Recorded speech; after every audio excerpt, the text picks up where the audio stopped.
Guarantee, reform, economic growth, achievement, technology और capex के साथ गुड गवर्नेंस के संदेश के साथ ग्रेट छत्तीसगढ़ के विजन को छत्तीसगढ़ बजट 24-25 के रूप में वित्त मंत्री ओपी चौधरी ने पेश किया। प्रदेश के विकास के रोड मैप के लिए ज्ञान का एक तरह से पूरा खाका रखा गया। ज्ञान यानी कि गरीब, युवा, अन्नदाता और नारी पर फोकस बजट।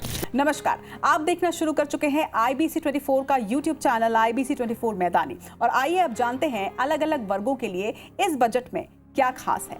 साय सरकार के पहले बजट में वित्त मंत्री ओपी चौधरी ने करीब 1.5 लाख करोड़ का लेखा जोखा पेश किया। बजट में आर्थिक विकास के साथ ही महिला सशक्तिकरण, कृषि और युवाओं के लिए स्किल और रोजगार सृजन के लिए भी कई प्रावधान किए गए हैं। ज्ञान में जी यानी कि गरीब तबके के लिए प्रधानमंत्री नरेंद्र मोदी की गारंटी के तहत 18 लाख आवास के लिए 8,300 करोड़ का प्रावधान किया गया। हर घर निर्मल जल के लिए 4,500 करोड़ और भूमिहीन कृषि मजदूर योजना के लिए 500 करोड़ का प्रावधान किया गया। किसानों को ब्याज मुक्त ऋण देने और छत्तीसगढ़ उद्यम क्रांति योजना शुरू करने की घोषणा भी इसमें की गई है। वहीं अगर बात करें ज्ञान के वाई की, तो युवा और शिक्षा पर पूरा फोकस किया गया। बजट में वित्त मंत्री ओपी चौधरी ने नवा रायपुर में IT आधारित रोजगार सृजन के लिए प्लग एंड प्ले मॉडल के विकास की बात कही। इसमें आर्थिक विकास के साथ ही रोजगार सृजन के अवसर भी पैदा होंगे। बजट में 78 करोड़ की लागत से 46 प्री और पोस्ट मैट्रिक छात्रावास के भवन निर्माण का भी ऐलान किया गया है। वहीं भवन विहीन 20 महाविद्यालयों के भवन निर्माण के लिए 20 करोड़ रुपए और 96 भवन विहीन सरकारी स्कूलों के भवन निर्माण के लिए 100 करोड़ रुपए का प्रावधान इस बजट में है। इसके साथ ही पांचों ही संभाग मुख्यालयों में नए PG कॉलेजेस के लिए 2 करोड़ 40 लाख रुपए का प्रावधान है। वहीं खेलों को बढ़ावा देने के लिए छत्तीसगढ़िया क्रीड़ा प्रोत्साहन योजना शुरू की जाएगी। कला, साहित्य, खेल एवं समाज सेवा में युवाओं को प्रोत्साहित करने के लिए छत्तीसगढ़ युवा रत्न सम्मान देने का ऐलान भी बजट में किया गया और इसके लिए 1 करोड़ 50 लाख रुपए का प्रावधान इस बजट में है।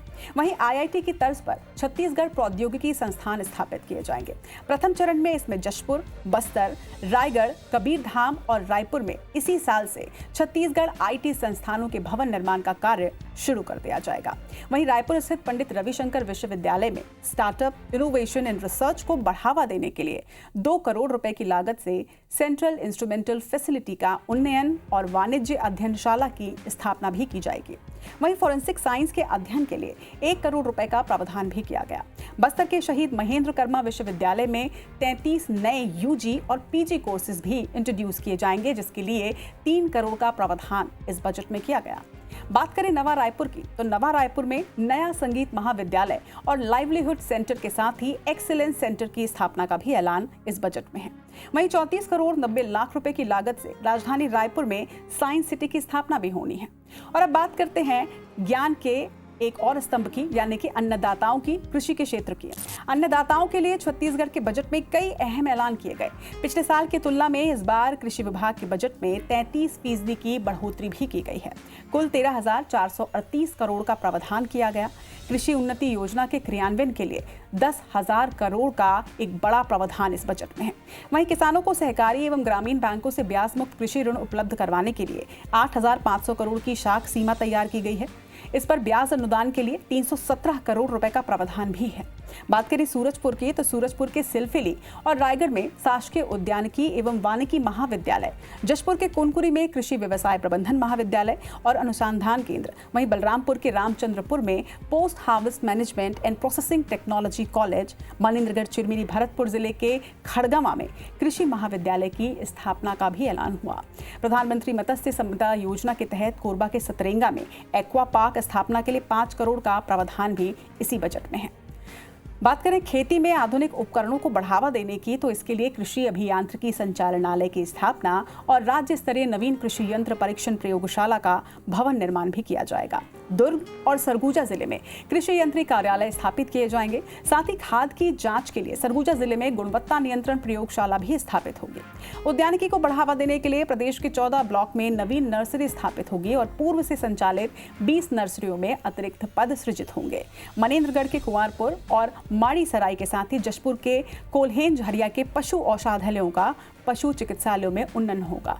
महासमुंद, शक्ति, राजनांदगांव, मनेन्द्रगढ़ और जशपुर में नवीन हैचरी की स्थापना की जाएगी। वहीं नवीन सिंचाई परियोजनाओं के लिए 300 करोड़ रुपए की राशि का प्रावधान है।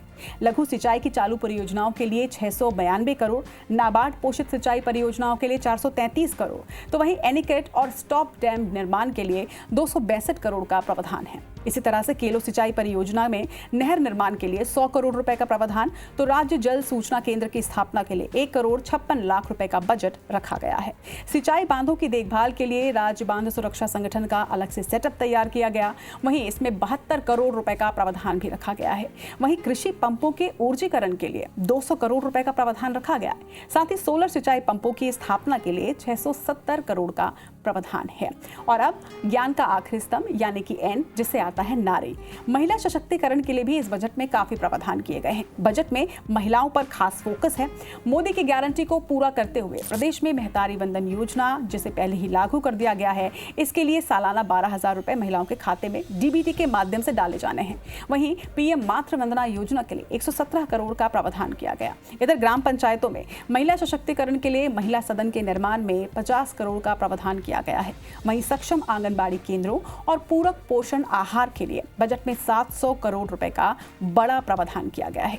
छत्तीसगढ़ 2024-25 के इस बजट पर आपकी क्या राय है, ये आप भी हमें बता सकते हैं। कमेंट में जरूर बताइएगा और ऐसे ही और कंटेंट के लिए सब्सक्राइब करें IBC 24 मैदानी को।